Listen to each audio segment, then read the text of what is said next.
আমি নর্মালি এইভাবে ইন্ট্রো করি না, কিন্তু আমি এখন ঝুলছি একটা গুহার 100 ফুট নিচে, যেটা মাটির নিচে 5 কিলোমিটার জুড়ে বিস্তৃত আছে।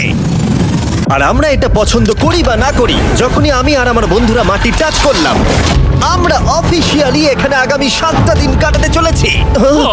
বাবারে, এটা আমার জীবনে করা সবথেকে ভয়ঙ্কর জিনিস। প্রথমত, আমাদের এখন এখান থেকে অনেকটা দূরে যেতে হবে। কেন? যদি ঝড় বৃষ্টি হয় তাহলে এই পুরো জায়গাটা জলে ভরে যেতে পারে, আর সমুদ্রের মতো ঢেউ এসে সবাইকে ভাসিয়ে নিয়ে যেতে পারে। সেই জন্য আমাদের আরো ভিতরে যেতে হবে একটা বেস ক্যাম্প বানানোর জন্য। ভাই এটা পুরো পাগলাম। এটা একটা অন্য জগৎ মনে হচ্ছে। এই কেভ এন্ট্রান্সটা হয়তো দেখতে সুন্দর, কিন্তু দেখে যা মনে হচ্ছে আসলে তা নয়। আর আমরা হয়তো জানি না যে আগামী 7টা দিন আমাদের জীবনের সব থেকে কঠিন সময় হতে চলেছে।